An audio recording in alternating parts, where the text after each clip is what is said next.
Welcome, everybody. My name is Edgar Palacios. I'm the founder of the Latinx Education Collaborative. Today, as promised, we are chatting with Miss Nicole Goodman, the CEO of Scuola Vida Nuova. Hey, Nicole, how are you doing today? Hi, Edgar. How are you? Doing fine. Thank you so much for joining us today. I'm so excited to kind of connect with you and see how you're doing through this crazy time in our lives. Yes. Thank you for having me. It is crazy. What have you been up to over the last couple of weeks? COVID-19. Just trying to figure things out, how to be supportive to our families and our teachers.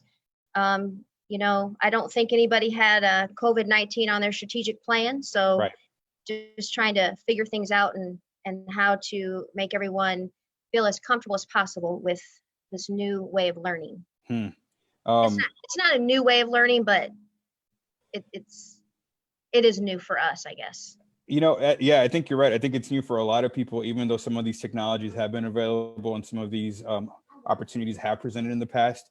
Nothing like being forced into these situations, how to figure out like what we do next and how do we best engage with students and parents and our communities. So I appreciate your ability to be flexible and join us today and kind of share a little bit about your experience. Before we jump into all the educational technical stuff, I want to learn just a little bit more about you. So tell us how Nicole got started. Where were you born? Tell us a little bit about your life journey. Yes. So I'm originally from Davenport, Iowa. So the Quad Cities, for some people that might not know where Davenport is. So born and raised in Davenport. Predominantly pretty much raised by my grandparents. I got into sports at a pretty early age. I had some great teachers I remember in elementary that it identified that I had a strength in athletics. So I say that because I feel like sports has played a major role in my life and has helped me. If it wouldn't have been for sports and it wouldn't have been for coaches to encourage me, I don't think that I would have ever become a teacher. And I went on to, be an athlete, three sport athlete at Simpson College in Indianola, Iowa. So it's really has helped shape my life and shape who I am today. And just helping me become a better leader. Yeah, one thing that I really appreciate about your leadership style is that you are very like team oriented, and a lot of the references and analogies that you make as you talk about your leadership are referenced and based and grounded in sports. And so, what were the three sports that you played? I played volleyball, basketball, and softball. I tried track for a short period of time. If my husband is listening, he would probably laugh. But anyway, no, that was a good experience, but I learned very quickly that it wasn't a strength of mine. And that's another good thing to realize when something's not a strength of yours, move on. I'm still trying to figure out what my strengths are, so I totally feel you on that. One thing I've also appreciated about your leadership style, and just as I guess as a note for the community, I do serve on the board of Scuola Vida Nuova, and so I get to have first insight on how you activate your team and how you lead the school and the different thought processes that you have. But one thing that I really appreciate about you is your ability to be vulnerable, particularly in spaces where it can be incredibly difficult to be vulnerable, but you always do it with the best intentions around students first. And so having that passion for students is something that I think shines. And I think that your team and your staff really appreciate it about you. Where do you think you get that from? Where do you think you get that passion from your students about? I think that honestly, that's a good question. When I reflect, I think of the people, and even when you invited me to be a part of this conversation, you start to think about, how did I get here? What influences did I have, et cetera. So I think about just the adults, the teachers and the coaches that really took me under their wing, and their passion and their energy is a part of mine. And also my grandfather was a role model for me, and the work that I saw him do on a day-to-day basis, because he was a boxing coach and he did a lot in the community. He I think he got the key to the city like 2 or 3 times from the mayor.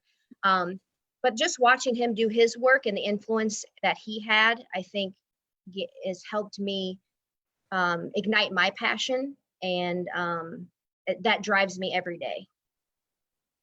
It's cool. I think in your office you have a picture of your grandfather hanging up as a reminder. So I think it's really cool to see that trajectory of representation. Really, one thing that we talk about the LEC is the importance of representation, particularly from a Latino Latinx perspective. As you know, our students are becoming more brown by the day, and so making sure that we have leaders like yourself in the positions that you're in to help advocate on behalf of their voices, and not just on their voices, all students, of course, but with the different, maybe perhaps lens, is something that's powerful. And I think the other, where I get my passion and energy, Edgar, is when I think of my grandfather's, well, his educational experience or their lack of, and the opportunities that he did not receive. He finished out of 5th grade, had a 5th grade level education, and because of later on in life, he shared some stories that I think were very painful for him to even talk about and share, and that he probably never wanted to, and didn't become vulnerable until really later in life before he started to pass. But he would talk about those opportunities that he didn't have, and just the importance that what he wanted for us to continue our education, and that's how you were going to be able to be successful. And when I learned about what he didn't have, and what he was still able to accomplish, that's what drives me also.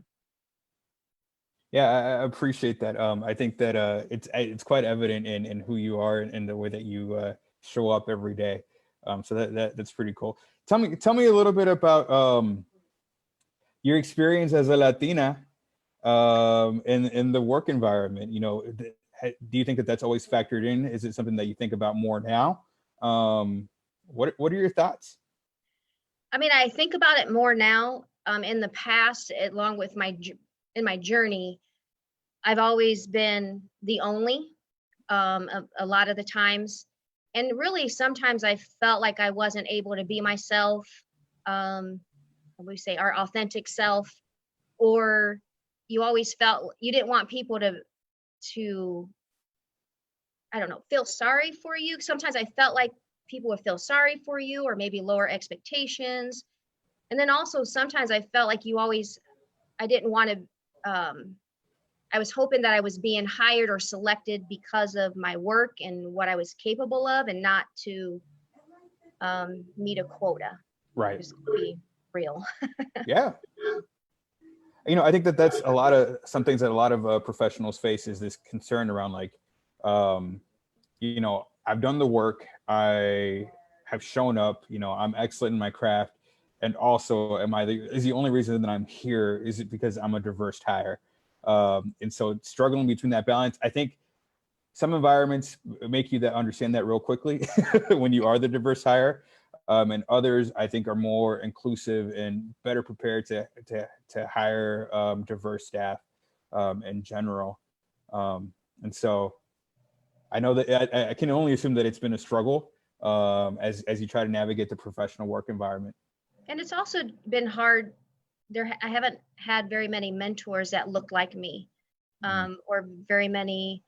Yeah, for whatever reason, I just haven't. So that's something that's been exciting in the last year, especially, is to engage with the Latinx community, and what you've done with at the collaborative.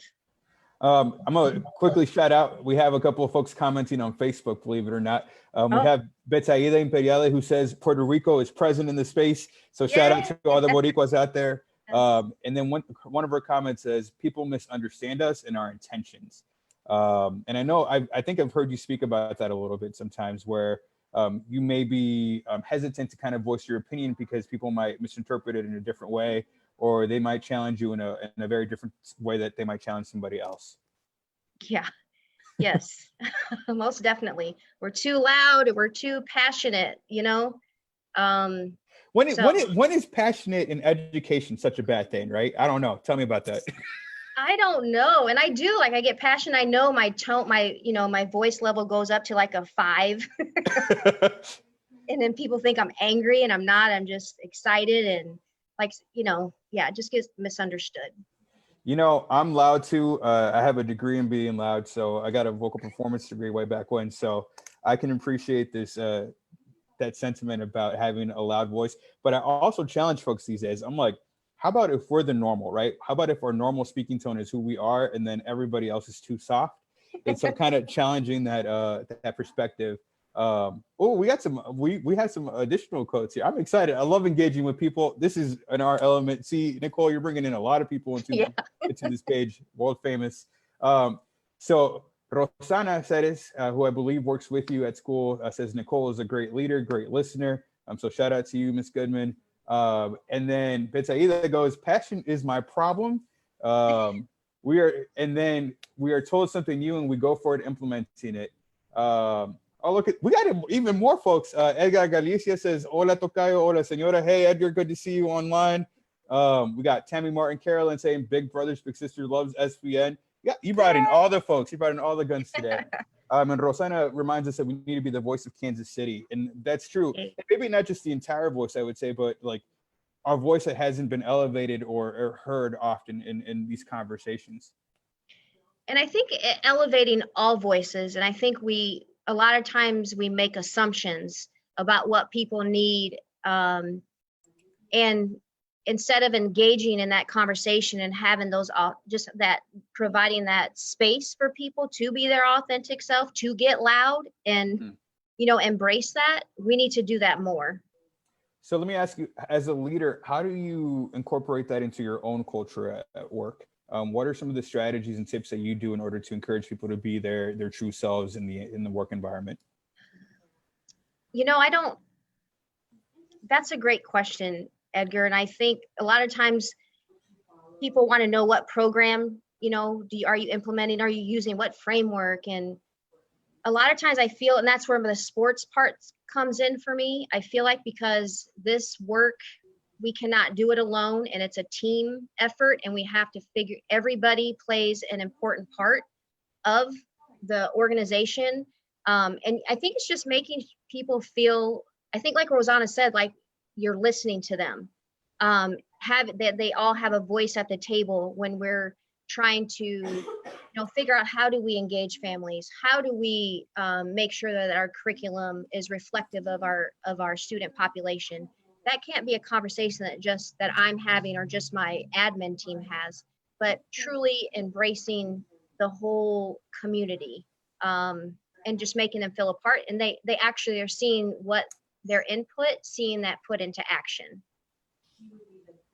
I appreciate you saying that, because I think a lot of people are looking for that magic bullet, or that easy pill or the easy button, so to speak, to press that button and say, like, we have figured out diversity, inclusion. We have figured out how to be an inclusive organization. And I think something that you're also referencing is that lived experience. You I think probably understand what it is to like not be heard in rooms. And so you probably try to atone for that in certain ways and make adjustments for that. Let me ask you a different type of question then. Can I add something real quick though, Edgar? Absolutely. I'm sorry. But yeah. I think the relationships are so important, but taking the time to build those relationships, getting to know all of your team members, I'm gonna say all your players. I mean, people know me, I'm always, like I said, talking in sports. So it's like, who are our players? Like, we have to really get to know what their strengths are, and then to capitalize on that, and that everybody is a leader at some capacity.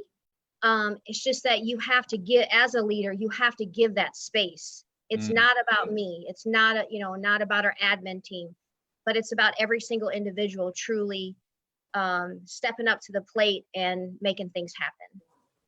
I appreciate that. We have some folks on here. Hola, Carla. We have Betsaida out there. Rosana says yes, no, not only conversations, action. And then Edgar is asking, Nicole, can you share your 3 most important personal values?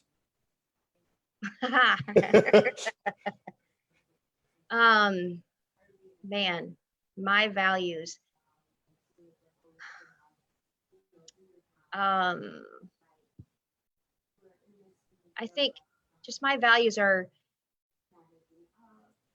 being authentic, Mm-hmm. integrity,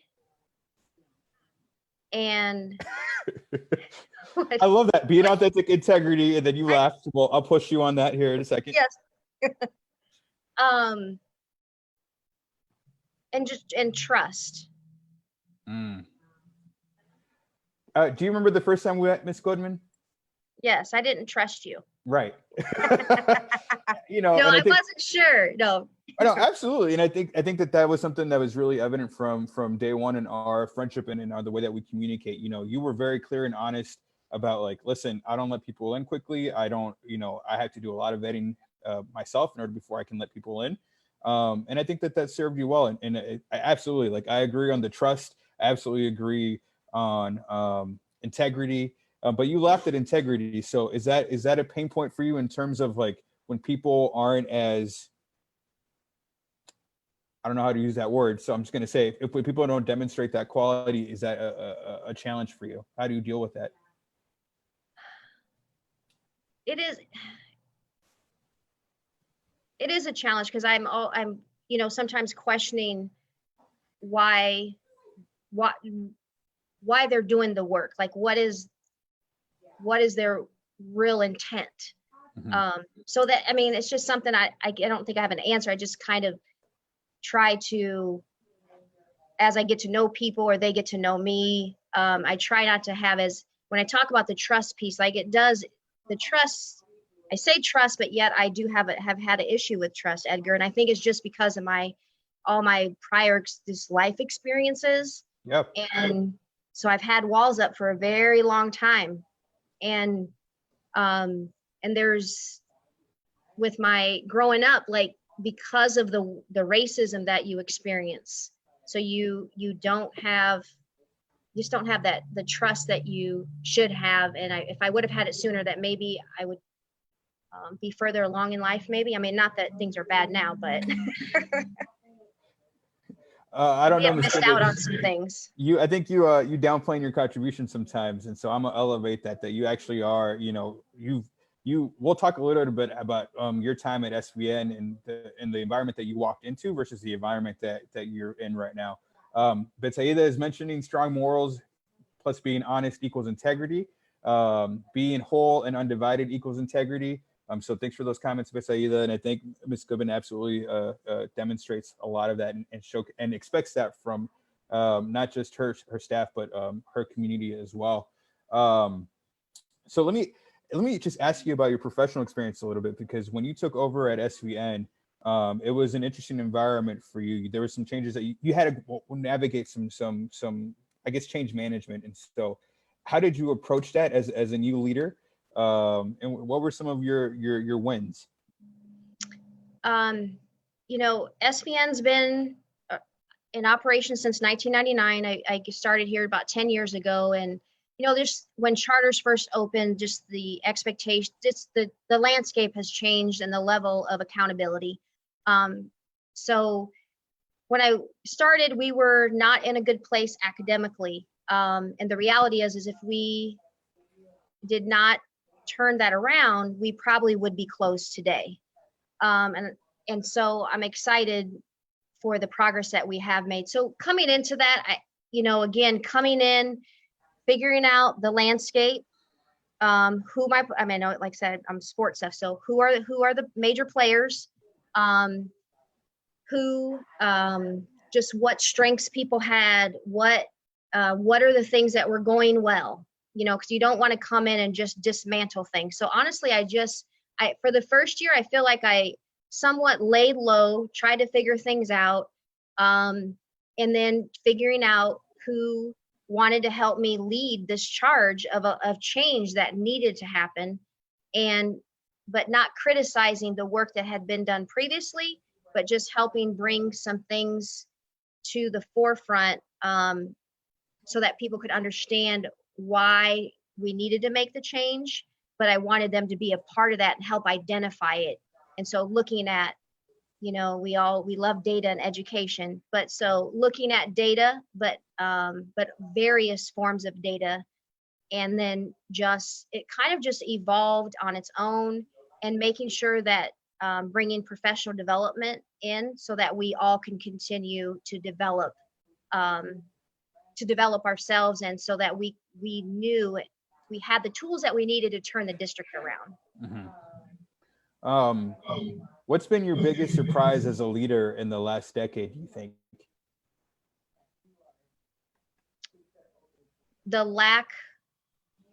Still the lack of representation in our field. You know, and I don't have all the answers. And but I feel like we need to do something more to address this issue. But the lack of representation still in our classrooms.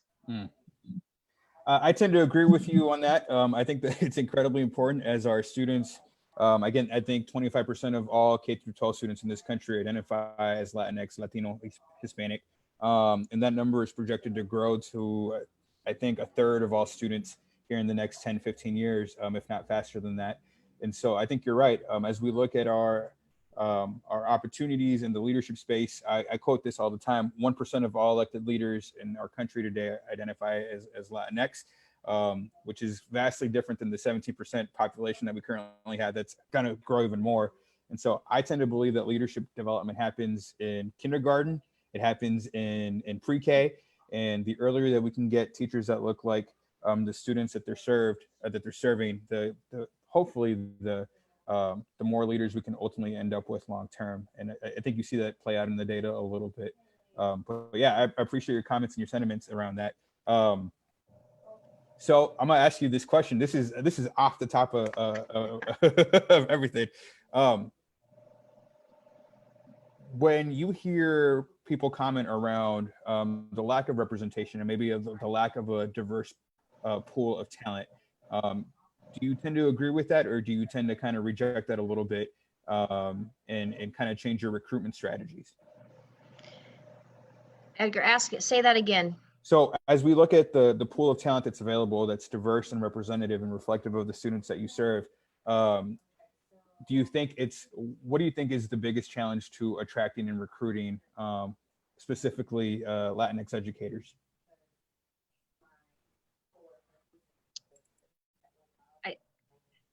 Maybe we're not talking.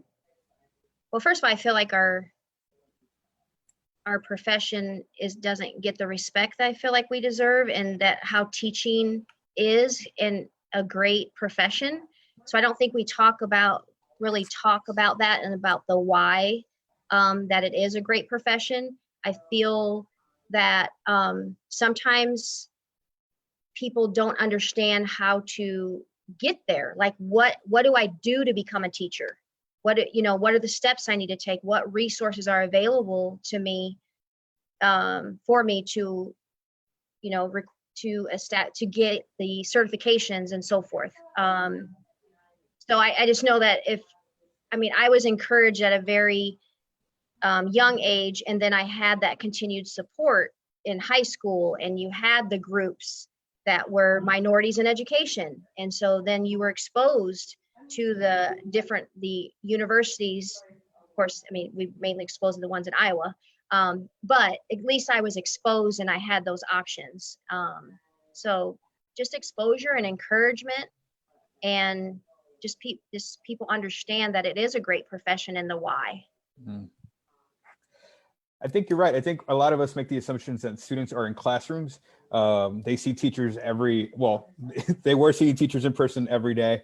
And so that's a career that automatically, hopefully gets imprinted in the brain a little bit. But I think we need to do a better job, to your point, of tapping on children's shoulders and saying, hey, teaching is a great profession. Here are the ways you can get to become a teacher.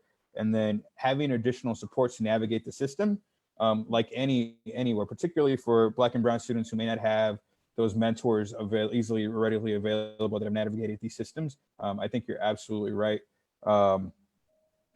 So let me ask you this. So we're in COVID-19. This completely kind of changes your trajectory, your way of operating. what have been some of the challenges for you initially? What are some of the kind of things that you're thinking about right now? And then a second part of that question would be like, what are some of the opportunities that you see in this moment as well? Yeah. So I'll, first of all, I can't believe that this is happening. It's just, there's just so much going on. I feel bad for, you know, people who that have this and have passed, and people have lost families and so forth. So my heart goes out to those folks. And I think that we have to take this time of challenge and turn it around into, you know, to change, like really look at what are some things that we can change for the positive. And with the whole, you know, equity and making sure that all kiddos have access, equal access. And so that's something that's been on my mind a lot too, is there's different ways that we can do distant learning and so forth. But the reality is that technology is a tool and can be a great tool, but it's not if everyone doesn't have access. And although we have one-to-one here at SBN, 3rd through 8th grade, and our kiddos in K2 have access, we don't take them home at this time, and it's just something, we're small, and so it just takes we're a small charter, so we don't have a technology person. A lot of us wear different hats, but it's something that we've been talking about, you know, getting this technology into homes. And so I think this has caused us to think about that and let's make this happen. And what do we need to do to make this happen? We make up a lot of assumptions of what our families don't have, what they can't do, etc. But they can, and they do want it. And so I think figuring out what that looks like for our families and getting it into their homes, and providing those resources, whether the school provides them or taking advantage of various partnerships, so that way our families can have access to these various online learning platforms. And I think it's pushed our staff to their own learning and their own growth, and maybe some things that they never thought were possible. Like they're experiencing that now. And actually, it's been really fun to watch that roll out, and people video themselves. You know, I'm thinking of some teachers in my head right now. I mean, that, oh, I don't like to be videoed, and when we would swivel them in the classroom, etc. But now they're out there on YouTube somewhere giving lessons. Well, so let me ask you about your expectations for your teachers and your students during this time. Obviously, teachers left for spring break, so to speak, and came back to a whole different reality. And so, you know, I heard a different superintendent yesterday on a conversation around equity was this idea around pausing for a little bit. And, you know, before implementing new strategies and new plans, like just to do that kind of landscape analysis that you spoke of, to make sure that the inequities don't continue or persist throughout this time. So I'd love to kind of understand what your thoughts are and what your expectations are of students and of teachers as we move forward.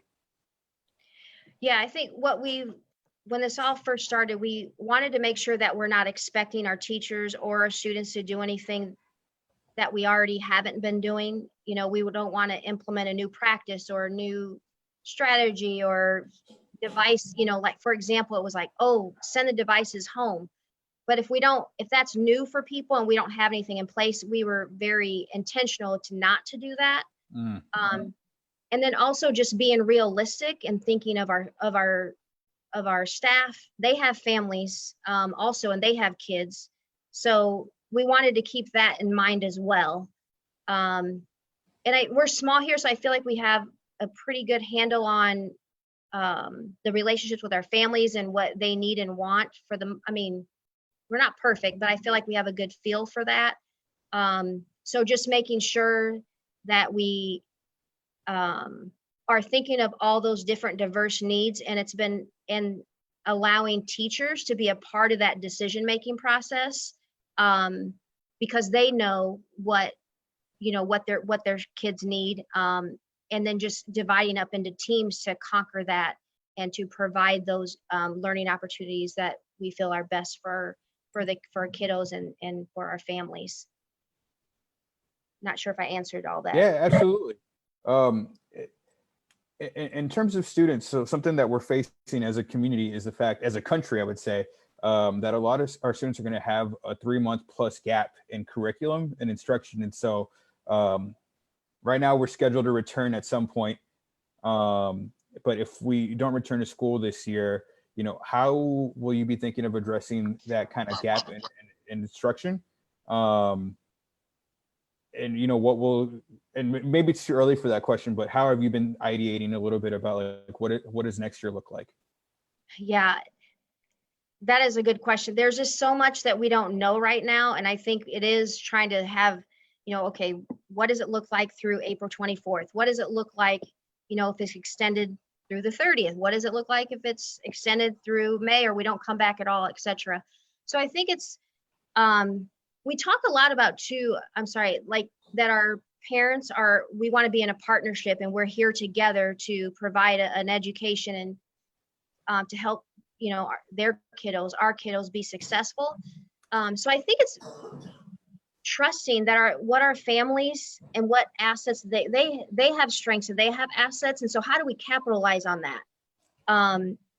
And again, I don't have all the answers, and I'm excited to talk to our staff because I know that they are engaging in conversations with parents. They're, you know, instant chatting through our app and so forth. So I'm hoping to gather a lot more data from them so we can figure out what does this look like moving forward. But I think we need to figure out how we truly have partnerships with our families and how they can help us and that they can continue learning. And we're seeing that happening. And with the pictures they're sending in to us of the activities and the engagement that's happening. So to honor that and to and to take advantage of what does the online virtual learning look like and how can we can offer that in a robust way. Thank you for that. Betsaida mentions that I believe we are by force integrating a different kind of literacy. So we're learning a new different type of literacy, and we're also focusing and relying on the institution of family. And I love the way you're talking about centering parents in this moment and making sure that they have the resources and to your right, leaning on their strengths as parents and helping them navigate this incredibly difficult situation that they're in as well. Betsaida also reminds us about leadership in general. It's starting at home. So I think that's a really nice tie-in on how we model for our kids and our students at home and how we navigate this environment. Just going to throw this out to the community out there. If you have any questions for Ms. Goodman, please write them on the comments. If not, I'm going to continue picking her brain on a couple of other ideas here, but just glad you're with us today. Ms. Goodman, so what are you excited about? Oh, I know you're excited about teachers a little bit. Sorry to interrupt. Yeah, no. I'm just excited to see the positives that this how this all plays out and how it's going to be how it positively impacts our educational landscape. And how I think too, because when this all came about, we had spring break, but the Friday before we canceled school because I don't have a district office. So when I say I rely on my team, basically that day I told the teachers, we were all in a room. I said, this is now a district level meeting and we need to be thinking about this and figure this out. And I am always amazed at what teachers can do when you give them, again, the autonomy, the space, and you actually utilize whatever their input and they see it put into action. So I'm excited just to see the teachers and how they're going to change their instruction, because I do think that this is going to have a positive effect on how they rethink what their instruction looks like and how to meet the needs of our diverse learners. Mm-hmm. How are you engaging your parents of EL learners and those that may not have English as their primary language? What are you doing to communicate and engaging them and capitalizing on their resources as well? Yeah. again, we're not perfect at it, but one of the things that we have is we have a website, a SVN family website where we have all of our learning boards, all of the platforms that our kids are used to on a daily basis anyway that they use here. But one of the tabs that we add, we have our fine arts people there, PE, art, music, science, but we also have our language development. Our ESL team has developed a tab for language. So we want to make sure that we continue to encourage that reading, writing, listening, and speaking. They are doing YouTube videos. We do have, as far as like personally communicating with our language learner, our parents that speak another language, we do have some bilingual staff, but we also have an interpreting company that we are being intentional that we can reach out to those families as well. And our app, we have a way to make sure that our parents do download our app, and our app automatically translates information. But we also have to make sure that, I just feel like it's so important to have that personal contact. So we try to make sure that when we know people are not responding to surveys and we can see that information, that we are intentional to reach out to those families to see what else we need to do to make sure that they're engaged and that they have what they need.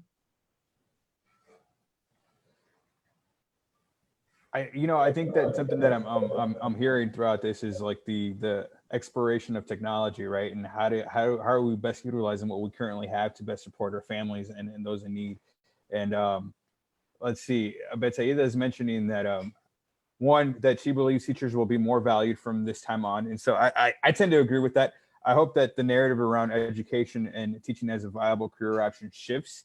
And I hope that we can get some advocacy around increasing salaries and attending better to the needs of educators long term. But she also mentions that we shouldn't be afraid of technology, potentially not necessarily replacing us, but amplifying the work that we're doing. And she reminds us that technology exists because there's a human behind it. And so Rosanna is also singing your praises as well about partnering really well with parents and other organizations. Any comments? For me, Edgar? Yeah. Okay, that was for me.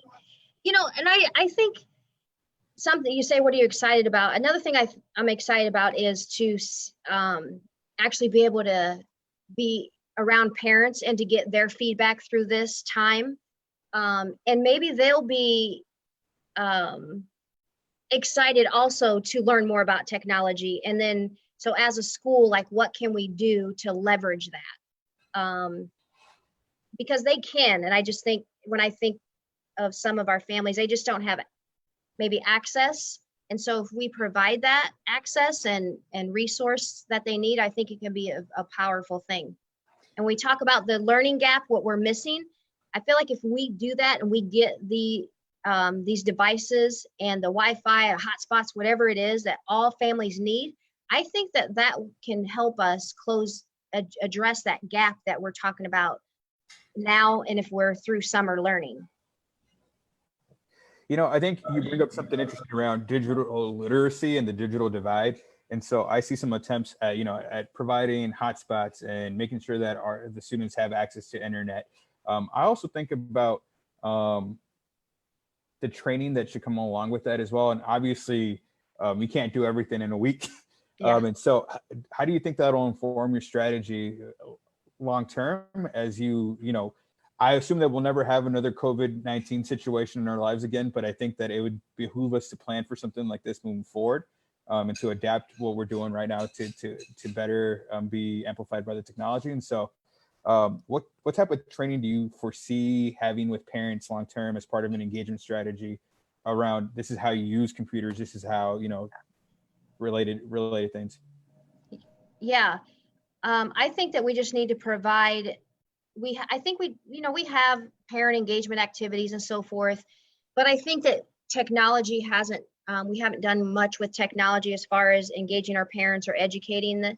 So I think I would like to, whatever we want to call it, tech camp or whatever. We always come up with these really fun names, but really getting our staff involved and getting them in here behind devices, utilizing their student, our student, their child, to come in and kind of a side by side and working together, so that way parents can become more comfortable, they can understand.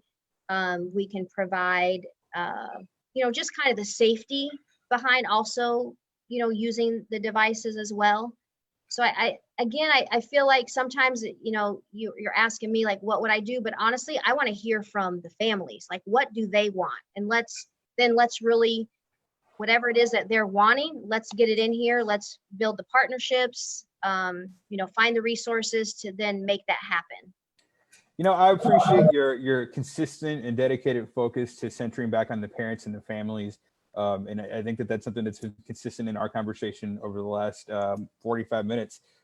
It's, you have your own thoughts and ideas, and you definitely think of ways of how things should happen, but you always are inviting community feedback and community expertise along with decisions, which I think lends you back to this leadership conversation on how you lead. And, I think my perspective, it takes a lot of vulnerability to be able to receive feedback. Lord knows I'm terrible at sometimes receiving feedback. But I think that it demonstrates a quality that, I feel educators should have, in order to best serve our students. Lovin Betsaida right now, she's saying that, we need to go to the federal government to talk about this internet access for all. We need to advocate on behalf of that. And so I'm sure we'll be doing that. Ms. Goodman, I asked you as one of the final questions, since we're going to be wrapping up in about 12 minutes. You're going to ask me a question, but can I tell you something? Yeah. So how we always so COVID-19. Yes. So this is what COVID stands for me during this time. So the C is we need to care about all people. The O, it's an opportunity to learn and grow. Yes. And so the V is, we can have victory, but it has to be as a team. The I think of, being innovative. And this is the time to be innovative. And I'm excited to see how that plays out. And then D is develop. We can develop a new platform that we can really maximize and enhance learning. And the 19, I'm going to let you decide what that stands for. We need $19 million in our budget to get that done. I do, yes. So we're gonna have to ask for that money, because we absolutely need resources to make that happen for all of our students. But no, I absolutely see. I love that framing, right? I'm gonna have to. I wrote it down, so I'm gonna be quoting you on that on the interwebs for that. Thanks for sharing that. I asked you in the email that I sent earlier today around a quote, a leadership quote, a quote that has inspired you, that you utilize for your own efforts. I don't know if you had the time to think about that, but I would love to hear what a quote that inspires you on a daily. First of all, I love quotes. So there's all kinds of quotes that, I have all over, and they speak to me at different times. But as far as what I live by is to treat others the way you want to be treated, but also just don't judge. We often judge people without getting to know them. And so I just try not to judge, and try not to assume, and try to treat people with respect, and give them what they need and not what I think that they need. That was a really long quote. I like it. I think that, again, it centers on people's needs and being empathetic, right? Empathy is another key strength there. And not forcing your own ideas and thoughts and opinions on people, but allowing them to kind of tell you what they need, and being responsive to that. People are cracking me up on our Facebook comment, 19 go away. That's what 19 should stand for. We need to move on to 2020, 2019. Last year is over. I'm feeling the tension and the stress of 2019 showing up here. So I'm hopefully we're releasing that into last year. As we wrap up a little bit, what are some things that I may have missed in asking you? What are some things that you want to get out to the community that you think are important? I just want to encourage people especially the teachers that are listening. You are on the front line every day, and we could not do this work without you. You are important. And I hope that wherever you are, that your voice is being heard. If it's not, keep talking. You are an advocate, and that you can be a leader, and you don't always have to be a leader at an admin level. You can be a teacher leader, and we need more strong teacher leaders. We need those leaders to stay in our classrooms to help us continue to drive and to do this work and to meet the needs of every student and to develop strong, lasting relationships with our families. I appreciate that. I think those are words of wisdom and encouragement that a lot of our educators need to hear today. I really like your call out for hopefully that they're being heard and their voices are being brought into these spaces that they may not be in, which will lead me to my second and final question, if I have one, which is around, you seem to be really open and interacting with folks from outside of school and just taking time to either mentor or just kind of talk to folks where they are. And so I assume if I put your contact information out or just do an all call to say, hey, if you need to talk through some issues, that you're more than willing to do that. So I'm kind of putting you on camera to commit to that. Yes, absolutely. Yes, absolutely. And then also, I think that it's important to talk about the fact that you're also probably going to be hiring soon for next year. And so what does recruitment look like right now for a school like yours? Actually, this right now, we have a pretty good retention, as you know, Edgar, 80-90%. But we, at this point, I don't have any openings, but when we are looking, what that looks like for us is just looking for teachers that have passion, that leaders. I'm sorry, what was your question? I'm getting off task. No, you're good. I'm it's sorry. Really around what does recruitment look like? But yeah, recruitment for us this year, everybody, it's just exciting for me to say it because we're in a good place, and it hasn't been like this in previous years always. So we do have a hiring process, and when we are looking for new team members, there's an interview process with our admin, then with our team, and then they come in and do model lessons in large group, small group, have an opportunity to talk to different teams that they will be working with if they were to join our team. And they visit classrooms. We just want to really make sure that they're a good fit for us, and that we want people, when you're looking for a job, you want to be somewhere where you feel like that is a good space for you. I mean, so many times I've heard, and I've been through that before. I went through the interview process and I've never even stepped foot in the district office or maybe even a building, but yet I'm being hired. So just making sure that it's a great fit for everybody, and that you see, for us, it's like we want to see our candidates in front of our kids. That's awesome. Thank you for sharing that. I may be reaching out to you to help do some mock interviews for some of our folks in our community that may be searching and may need a little additional support in that space. So FYI on that. We are almost at time. So Ms. Goodman, I always do this. I always give the educator the final word. So if there's any final thoughts that you may have, or anything that, again, we didn't highlight during this conversation that you feel is urgent to get out there. I think we covered everything. I can't say enough about how teachers, again, I say this, and Edgar, I say this when I've been around in meetings with you, is that teachers are on the front line, and we need you in the classroom, continuing to lead this charge. So thank you for all the work that you do. Well, thank you, Ms. Goodman. Thank you so much for your time. Facebook community, we appreciate you engaging with us. And I will go ahead and turn off the live feed right now. So thank you for joining us. Ms. Goodman, you are fantastic. You are awesome. Thanks for sharing all your opportunities and your thoughts with us today. Thank you, Edgar. Thank you, everybody. Be safe.